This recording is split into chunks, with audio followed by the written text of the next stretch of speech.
ESPN just got exposed for blatantly twisting the truth about WNBA All-Star Game ratings in a desperate attempt to cover up the brutal fallout from Caitlin Clark's absence.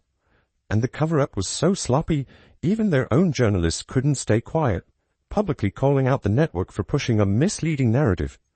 After the 2025 All-Star Game in Indianapolis suffered a brutal 36% ratings nosedive, from 3.4 million viewers in 2024 down to just 2.2 million, ESPN chose to completely skip over last year's record-setting number. Instead, they compared the game to 2023 to manufacture the illusion of growth that simply didn't exist. What makes ESPN's statistical gymnastics even more absurd is where the game was held, right in Caitlin Clark's home arena in Indianapolis. This was supposed to be a WNBA celebration unlike any other, the biggest stage in the league, hosted in the city of its biggest star. But instead of a historic triumph, it turned into a ratings disaster so embarrassing that ESPN tried to spin it into a success story through pure deception. They're just skewing data. So it's up 158% compared to 23. What happened to 24? Y'all just gonna skip over 24? Like, what thing is, this could be disingenuous too. That's the bad side of it, because for some reason they have a thing where they want to compare everything without Kate. They're like, oh, well, she's an anomaly, so we could compare these numbers to 2023 and show you that without Caitlin, it's growth. The injury that triggered this whole mess happened on July 15th, when Clark aggravated a lingering groin issue during Indiana's win over Connecticut. Within hours of her announcement that she'd be sitting out All-Star Weekend, ticket prices imploded, dropping 48% from $121 down to just $64. And that crash wasn't hypothetical. It was fans saying loud and clear, without Caitlin Clark, we're not interested. This wasn't a small dip or a minor hiccup for the league. This was a full-on economic collapse that laid bare how much the WNBA's fortunes hinge on one 23-year-old superstar. It's especially jarring considering this has been Clark's most injury-plagued season to date, missing 10 regular season games after going her entire college and rookie career without sitting out once. Can mainstream networks ever be trusted when they've got money tied up in the leagues they cover? So for all the people that thought that it wasn't a boycott against this All-Star Game, it was, bro. People was just DMing me telling me that they wasn't going to look at it. People was telling me that they refunded their tickets. I was even supposed to be there, and I decided not to go because of the stings with the referees and the WNBA disrespecting Caitlin. You don't have to look far to see ESPN's sleight of hand in action. Just take a closer look at how they sculpted their so-called historic rating success. They didn't just omit the 2024 benchmark. They carefully selected data from 2023, a time when Clark hadn't even gone pro yet, and the WNBA was barely registering on the average sports fan's radar. Rather than tell the truth, that ratings dropped by over 1 million people year over year. ESPN chose to plaster their social media and press releases with a misleading stat. That 2025 was up 158% from 2 years ago. That wasn't a mistake. That was a deliberate PR move to manipulate the narrative and distract from the damage Clark's absence caused. And what really gives away the game is ESPN's sudden change of tone. All season long, they've credited Clark for driving record growth, selling out arenas, and putting the WNBA on the map. But when the All-Star Game tanked without her, suddenly it's like no individual player matters. They even tried to pivot attention to Friday night's skills challenge and three-point contest, which pulled in 1.3 million viewers, an 89% jump from last year. But they left out one key detail. Those numbers had everything to do with format tweaks and primetime scheduling, not some magical surge in overall league interest. The bump had nothing to do with Reese, Wilson, or whoever ESPN tried to prop up, and everything to do with fans still holding on to hope that Clark might appear. But this fallout wasn't limited to the television screen. Clark's exit from All-Star Weekend triggered a domino effect that hammered every corner of the WNBA's business.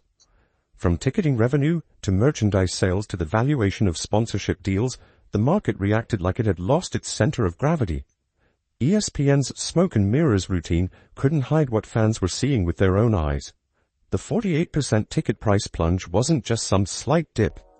It was a full-on consumer rebellion from people who had paid to watch Caitlin Clark and had no interest in watching anyone else take her place. You can see, When Caitlin doesn't play, it haps. And how are we meant to know that if Caitlin ends a miss in a year, Caitlin's gone, that all those fans don't just leave again? And it wasn't just about empty seats. Social media turned into a flood of fan cancellations. People publicly posted about scrapping travel plans, offloading their tickets, and skipping the broadcast entirely. The WNBA didn't just lose numbers, they lost momentum. And this wasn't some fringe reaction. It was a massive, visible fan boycott that ESPN desperately tried to bury by cooking the numbers. Why? To keep corporate sponsors and advertisers from panicking over what the WNBA looks like without its top attraction. Why not just not put up 153, just say 2.2 million average viewers, and then just say, second most watched All-Star game ever behind 2024, which is fine. You don't even have to say how down bad it is to be or pay fee instead of trying to down Caitlin Clark and diminish her to the level that other people may be at. Why don't you promote the other people alongside of Caitlin Clark's greatness? The financial fallout from Caitlin Clark's injury didn't stop at the arena gates. It rippled across Indianapolis, hammering every local business that had geared up for a Clark-fueled tourism spike. Hotels, restaurants, and retail stores had banked on a flood of out-of-town visitors and Fever fans. Many had stocked up on Indiana Fever merchandise specifically for this weekend.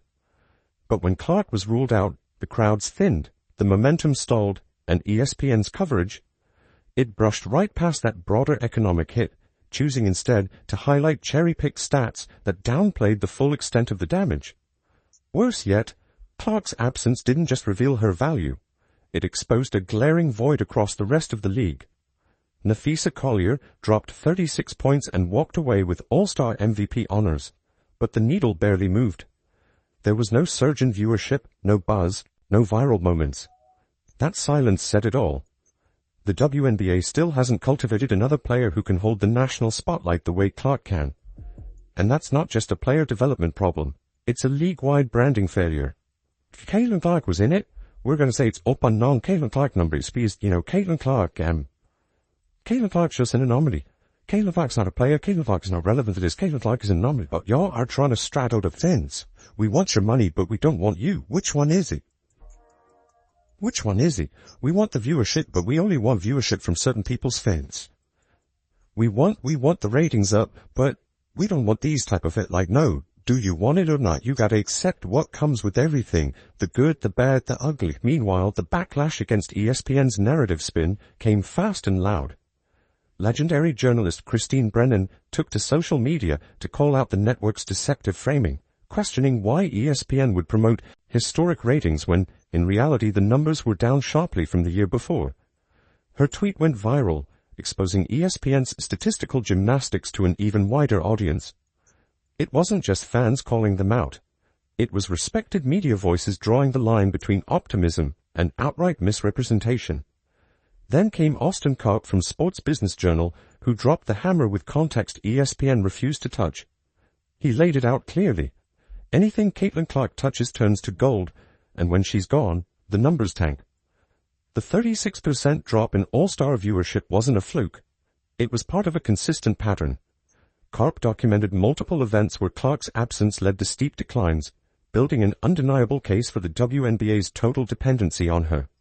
And ESPN's refusal to acknowledge it, that's not just spin, it's a conscious decision to deceive the public and protect their business interests. By choosing to compare this year's All-Star numbers to 2023, ESPN effectively admitted what they won't say out loud. There are two distinct WNBA eras, pre-Clark and post-Clark. These are separate realities with completely different audience expectations, engagement levels, and commercial viability. Using 2023 as a benchmark, when Clark was still in college and the WNBA struggled to draw a million viewers, was an intentional move to hide the true scope of this year's collapse. The contrast only underscores the fact that the WNBA's current visibility and financial strength are overwhelmingly tied to one player. It's the kind of truth ESPN is afraid to put on the record, especially in front of sponsors and investors. Even more damning, ESPN spent the entire season crediting Clark for exploding viewership, boosting attendance, and lifting the league's profile. But when the numbers cratered in her absence, suddenly individual players didn't matter anymore. That contradiction undermines everything they've been saying. If star power isn't relevant, Why spend months promoting Clark as the face of the WNBA? It's selective storytelling that collapses under its own hypocrisy. And then there's the bigger picture, because this doesn't just hurt the league's image, it undercuts the players' financial future. WNBA athletes are currently in the middle of critical collective bargaining negotiations, where TV ratings are a key factor in arguing for higher pay. Those "pay us what you owe us" warm-up shirts weren't just a slogan, they were a direct response to the league's refusal to share the growing pie. But ESPN's manipulation sabotaged that argument. By hiding the 36% drop, they presented a false image of stability and sustained growth that undercuts players' leverage. Clark and others have pointed to rising viewership as justification for increased compensation. But ESPN's version of events makes it look like nothing's changed, when in reality, everything changed the moment Clark couldn't play. This timing raises serious ethical concerns. ESPN isn't just a broadcaster, they're a stakeholder. Their money is in the game. And when their coverage shapes how millions of dollars are distributed, from player salaries to sponsorship contracts, that becomes a conflict of interest. Sponsors base investments on audience size and engagement. By manipulating those numbers, ESPN isn't just lying to fans. They're misleading the very corporations funding the league. And this isn't just a WNBA problem. ESPN's behavior reveals a broader issue with how corporate-owned media covers sports they're financially entangled with. It's journalism in name only, corporate messaging disguised as news. When a network is willing to skew something as basic as viewership data to protect its own investments, it calls into question the credibility of everything else they report. Fans begin to doubt, sponsors begin to worry, and athletes get stuck in the crossfire of a media machine more concerned with spin than truth. Oh, many of you have probably been waiting on this, as have I.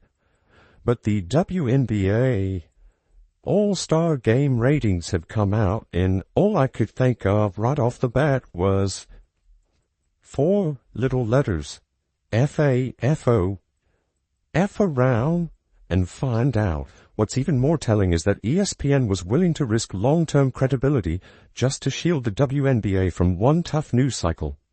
That short-sightedness damages trust, not just in their WNBA coverage, but across their entire sports portfolio.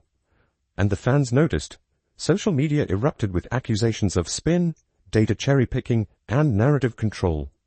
Viewers are catching on, and they're not interested in being sold a version of reality that doesn't match what they see with their own eyes. That erosion of trust is a long-term problem ESPN can't afford.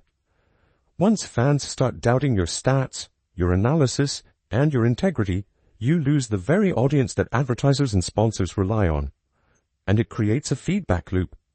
Less trust leads to lower engagement, which makes the league less attractive, which weakens ESPN's WNBA investment. In the end, ESPN might damage the very property they were trying to protect.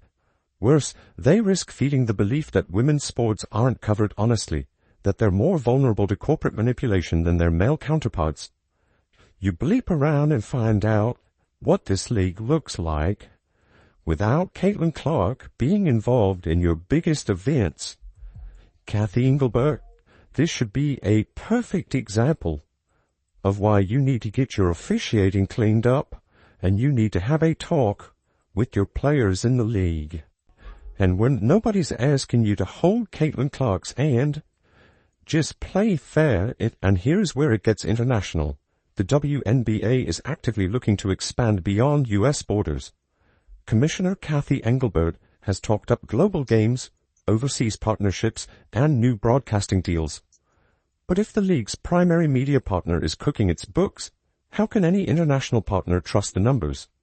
Foreign media execs are savvy. They know how to read ratings trends, and ESPN's gamesmanship doesn't just jeopardize trust domestically, it raises red flags for anyone evaluating whether the league is worth backing globally. Even worse, ESPN's deception puts their own ad revenue at risk.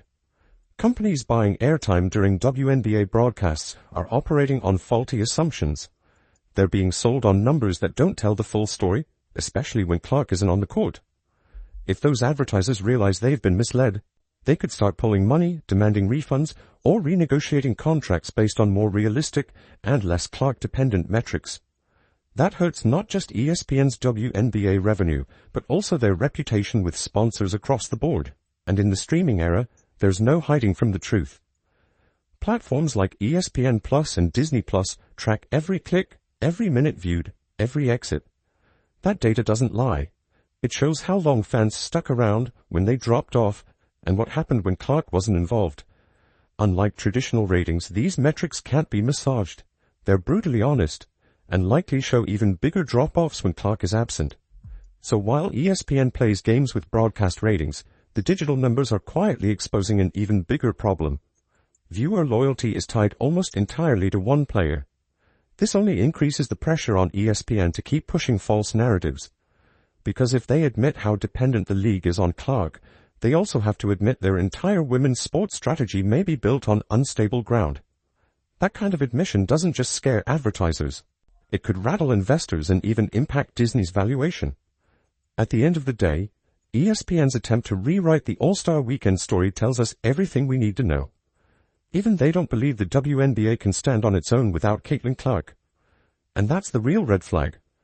If ESPN, who has the most riding on the league's success, won't tell the truth about its dependency on a single superstar, then why should sponsors, fans, or even players buy into the hype? Because real growth doesn't require deception, and Caitlin Clark doesn't need ESPN to fake the numbers. Her impact speaks for itself. If you believe Caitlin Clark is the only superstar in the WNBA,